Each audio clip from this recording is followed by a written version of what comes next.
Hello everybody and welcome. We finally got ourselves the release patch for Ravendawn that releases in actually 2.5 days or 3 from the moment of this video. There's so many changes, so many things to go over, and this is just creates so much hype. I'm super excited for this game and these patch notes look incredible. So with that being said, let's get right into it. So let's start with a huge change right off the bat. The very first line talks about how they added 2 new gear grades, Celestial and Ascendant.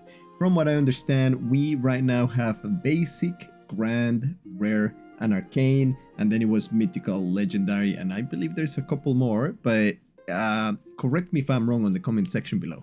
Anyway, they are mentioning that both are going to be added right after Arcane, meaning that it's going to be Rare, Arcane, then Celestial, Ascendant, then Mythical, and then Legendary, which is really cool. The more the better. I mean, at least for me, I'm always super happy to have something to do on the game, and the more grades and rarities there is for items, the cooler, because the last and the most difficult grade to obtain should be exactly that, difficult to obtain. So the more the better, in my opinion. That's super cool.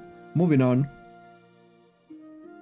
a couple of other highlights to mention is that they increased the minimum level of PvP to 20. Before it was 15, now it's 20. They mention it right here, and that is fantastic. That means that I feel like they give us a little bit more time to understand the game, see how it works, and then we can actually go ahead and join a war mode channel where you can basically engage on PvP all you want, but now with a little bit more experience. They also increased the amount of resources needed for crafting tier 3 plus items, so again adding more difficulty on progression on many other things, which is fantastic. Again, I love right now the meta of rushing to endgame, and I feel like this game is gonna make us go through a very long journey till we finally reach that endgame, which to me is super cool, especially if the journey is mixed with a lot of fun, if it's not a boring journey, of course. So really looking forward to that. They also added something I forgot to mention just now. They also added a click to walk option by default in the game. This is to the request of many people coming from games like RuneScape or stuff like that, which I think is fantastic as well, since maybe after playing around with a WSD for a long day and you just want to chill, relax on your house and just click around with your mouse, is definitely a viable option. Then they also increased the marketplace tax. I really don't know what to say much about it. They have their data. I'm sure there's a reason for it. Very important though, they increased the prices on the tax cost of the lands. They went from 5,000 to 8,000 silver, 7,000 to 15,000 silver for the medium land, and the large land from 11,000 to 33,000 silver. Now, let me just clarify something. This is not a monthly tax. A monthly tax. This is a weekly tax. So that means that for the small land, it means that in total for the small land, you're gonna have to pay 32,000 silver a month. For the medium land, you're gonna have to pay 60,000 a month, and for the large land, you're gonna have to pay 132,000 silver a month. I think this is a huge change, and personally I feel it's a great change as well, because there is a limited amount of land in the game. I think they mentioned during the live stream that there's around 4,000 plots of land distributed between the small, medium, and large, so that means that there's 4,000 total. So probably something like 2,000 small ones, 1,500 medium ones, and 500 large ones, right? So having one of these plots of lands is a privilege, and you should be ready to pay for such privilege. Moving on, they also introduced the Down Essence. The Down Essence is an untradeable resource gained as players progress in the game. They also can obtain the Down Essence by breaking down equipment, therefore keeping a demand balance on equipment, right? Because it's very common for you to get a bunch of bronze swords or broken swords from mobs, and then you have a bunch of them in your inventory. You don't know what to do with them. You sell them on the market, and then boom, the value of these things just go to the floor and nobody makes any money out of them. So by having this new system where you can break down these unused equipment to get yourself some down essence, and then use the down essence to be able to buy yourself Raven cards, I think it's a very smart decision, because it will keep the demand of equipment at all time, not all time high, but there will always be a demand for equipment for people who want to get down essence to get themselves the Raven cards. So this is fantastic. I love it, and I'm looking forward to see it in game. Another huge change on these patch notes is the tier 1 skill changes, and this is huge because they basically changed every single tier 1 of every single archetype. Now they changed their skills, where the third hit from that skill has now an enhanced like effect into it, right? So your first 2 hits are not gonna be as powerful as before, but your third hit is gonna be more powerful with their extra little effects. I would love to read all of them right here for you, but if you want to know exactly what are these extra new effects for that third hit, feel free to jump on the patch notes. I'm gonna make sure to leave the link on the description below where you can read and find out more in detail what these changes are. But I think they're really cool and very good because it allows for new type of strategy where you can hit twice somebody and then save that third extra hit for then, I don't know, start your high DPS combo or something like that. I'm looking forward to see how this change is going to change the gameplay, the PvP and the PvE experience. Moving on, they also did a bunch of changes to the infamy and the peace zone logs and many other things. These are PvP related, so if you're looking to get yourself into PvP, I highly recommend you to come and check this out. Moving on to quests and map, they added a bunch of fixes and modifications for different events and dynamic events and quests. If you're interested about that area, feel free to come again and check it out in detail.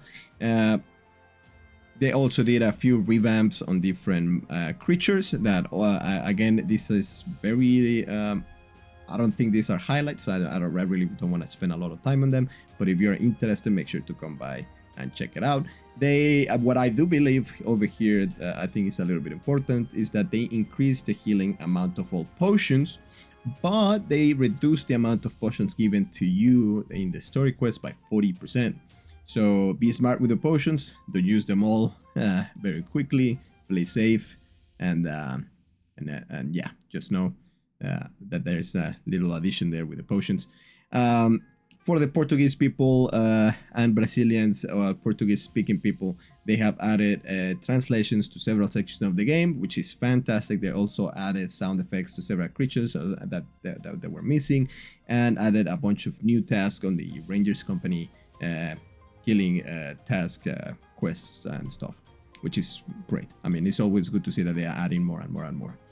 They also added the possibility to increase the guild members to up to 100, and that's fantastic, meaning that you can upgrade your amount of slots of the guild 5 times, meaning that the base, when you start your guild for the first time, the cap is 25, then you gotta upgrade that to 50, then you gotta upgrade that to 75, and then you gotta upgrade that to 100 by paying probably silver. They have, for those people who wanted to have, multiple accounts playing on the same computer at the same time, they have finally confirmed that they have decided that multi-clienting will not be allowed on Ravendawn. This means that you cannot play 2 accounts at the same time in the same computer, meaning you cannot have 2 clients of Ravendawn running at the same time. I want to make sure this is as clear as possible. This does not mean that you cannot have 2 accounts on the same computer. I mean, you can literally finish playing. If you have your wife, girlfriend, or friend who wants to play, they can sit down and play as well on their own account, no problem. What you are not allowed to do is to have 2 running clients at the same time. This is to prevent RNT, botting, and many other things, which is, I feel like this is fantastic. This is super good news. They also added the new buff and debuffs UI, where it basically tells you if you have a buff or a debuff active, and that just shows up on the HUD on the top right corner, I believe. But it's just a quality of life. Now, one of the most important parts, let's talk about balance changes. There's a bunch of buffs, there's a bunch of nerfs, especially on the melee archetypes, but nothing to worry about. They're not out of the big picture, they're still strong. So let's dive in. Let's start with archery. Archery is getting a damage reduction from 60 weapon power to 55 weapon power per arrow. I don't think that's massive. Archery is still pretty fine, but then it got the base hours fire increased from 2 to 3, so that's a nice little buff right there. And the cooldown reduction from quickfire to 30 seconds from 40 seconds. I think archery got more of a buff than a real nerf, honestly. I mean, getting that base arrow from 2 to 3 is absolutely fantastic. Moving on, protection got their revenge base damage reduced from 125% to 100. That's a massive hit on revenge. 25%. Might not sound like a lot for many, but 25% is quite a lot in games like this. It's definitely huge nerf here, but protection still as powerful as ever. It will not really go down or become useless, so don't think about that. Protection is still very strong. Then revenge, yet again, gets an ether bonus damage reduced from 25 to 20% per 10 ether consumed. So another nerf to the revenge ability, and the revenge cooldown got increased from 30 to 40 seconds. So there is clearly a there's clearly a pattern here where revenge was definitely an issue, a very overpowered ability, and we'll see on release how much of a difference or how much of a nerf this actually was. If this is gonna impact the protection archetype too much or not, we can only wait and find out. Moving on, the Blessed Earth base weapon defense and spell damage scaling reduced from 10% to 7.5%. That is a 2.5 reduction. It's not huge, but it's not little either. Again, this, when you think about MMORPGs, 1% is huge. Like 2% is huge. Stuff like that, those little tiny changes is huge, especially for scaling. That they're losing a lot here, but we'll see. I mean, only on release we can really see the impact of these nerfs. Blessed Earth again, the weapon defense and spell defense scaling per ether consumed reduced from 3 to 2.5. So protection, revenge, and Blessed got absolutely hammered, but we'll see. Then warfare feasting strike healing reduced from 40% weapon power to 36% weapon power per 10 ether consumed. That's a small, I mean, comparing that to 25%, it's definitely not huge or crazy reduction. In fact, it's a 10% reduction. I mean, it's only 4% that it got reduced, but it's of a total of 40%. So it's not that bad. Then Blade Storm bonus healing per ether consumed reduced from 7 to 3.5%. Now that is a 50% nerf on Blade Storm. That is actually a heavier nerf to Warfare than the previous one, and I do understand why. Apparently Warfare was self-sustaining a little bit too much, so they had to nerf that. You cannot be doing everything too well. That's just, then what's the point of having multiple archetypes, right? Might as well everybody play Warfare. Well, sorry, Warfare, but it's okay. We'll see if this balances it out and makes it better. Then Hatred AP passive reduced from 0.5 per stack to 0.4 per stack, so not that crazy. Then Hatred yet again gets a cooldowns between dealing and taking damage to generate stacks are now independent. That's interesting. We'll see how that will behave once the game comes out. On the release, you know, by getting them both a independent cooldowns. That'll be interesting how that is gonna change the dynamic with Hatred. Now Savage, oh my god, I cannot pronounce that word, I'm so sorry. Savagery. The amount of healing Savagery gives to the players was changed. Instead of healing by 100% of the damage dealt, from now on every stack of Savagery on the target will heal the player by 15% instead of the damage dealt. Wow. Okay. Now that's interesting. I mean, it seems like they really don't want Warfare to be sustaining so much. So I mean, they did mention that Warfare sustaining you know, was intended, but I guess it was too much. Moving on to Shadow. Coup the Grace. Extra damage caused by the skill if used within 3 seconds after Stalk was reduced from 150 weapon power to 75% weapon power. Now this is a massive hit to Shadow. This is a massive hit. I mean, to Coup the Grace from 150 to 75%. That's huge. Then Death Blossom, bonus damage per ether consumed reduced from 80% to 70% weapon power. Not as dramatic as the previous one, but it's still that's pretty 10% is, you know, losing 10% is quite a lot. Shadow Proficiency, chance to generate ether from critical strikes increased from 20 to 20. So they got a small little buff there with it, which is not bad. But yeah, man, I mean, 150 to that was tough. Moving on to Spiritual. Cyclone. If Cyclone doesn't bounce to another creature, it deals an additional 20% spell power damage to the target. This effect doesn't work if the player is equipping the Goblin Glider Raven card. There's a lot of changes on the Raven cards, so make sure to check them out, because I will not. But yeah, we'll move on to that section in a moment. This is a nice little buff for Spiritual. I like it. I personally want to play Wizard and Spiritual together. I think it's a fun, interesting combo. We'll find out. Air Aura, Wind Aura duration reduced from 3 seconds to 2 seconds. Okay, that's a nice little nerf right there. Then Wind Strike Spirit, damage changed from weapon power to adaptive damage. That's interesting. We'll find out. We'll see how this change here will either be a nerf or a buff. Like, we don't know yet. I mean, at least I don't know, since I don't have a lot of experience with Spiritual, but this could be either a positive or a negative. I don't know yet. So if you know, please leave it on the comment section below. Once Wind Strike Spirit activation every third basic attack instead of a fixed 50% chance.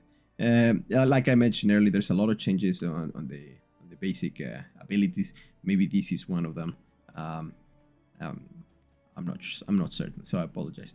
Wind Strike Spirits, either bonus damage increase from 10% adaptive damage to 20% adaptive damage. That's a nice little buff. Wind Strike Spirit, duration increase from 12 seconds to 15 seconds. That's a huge buff. I mean, 3 seconds might not sound like much for many people, but it's actually a very nice little buff right there. Wind Mastery now stacks up to 3 times. Once maxed stacks are reached, the effect duration will not be renewed. Alright, I mean, that's interesting. And finally, Wizardly. Meteor Strike, the damage in the medium area was increased from 30 to 60%. That's a very nice little buff right there. Looking forward to using that ability. And then Amplification, damage increase changed from 5% to 8%. Another nice little buff. Then yet again, Amplification, increased resource cost of skills reduced from 35 to 25%. Very well. I mean, it seems that Wizardly got out of this whole balance changes on top. Definitely worth checking out if it's gonna make Wizardly stronger OP or not. I don't think it will make her OP. I think Wizardly is pretty nicely balanced at the moment, but maybe I'm wrong. We'll find out. Then, like I mentioned earlier, there's a bunch of changes on Raven cards, so you want to make sure that you take a look, a deep look into your build. If you are using a lot of or if your build is dependent to a lot of the Raven cards, make sure that there are no changes, or the changes are positive towards your build or not. So yeah. And finally, they changed a bunch of bosses. They buffed them, and that's cool. I mean, a challenge is always welcome. But yeah, that's pretty much it. I think the changes are fantastic. I am very happy. I just wanted to mention like the highlights. I'm very happy for the changes. I'm very happy for the direction of the game. These release patch notes are super cool, super intriguing, and I cannot wait to play the game. I am Toto Torres, and I hope you guys enjoyed the video. I'll try my best to keep you guys updated, everything about Ravendawn. I'll be streaming the game on day 1, so feel free to come by and say hello over at my Twitch channel. I will leave my link in the description below. I also know that I'm going to be doing some giveaways for 1 month Patreon and stuff like that. So come by. I'll make sure you won't regret it. And if you have any questions, I will also try my best to answer them. With that being said, it's been a pleasure, and I'll see you in the next one. Take care.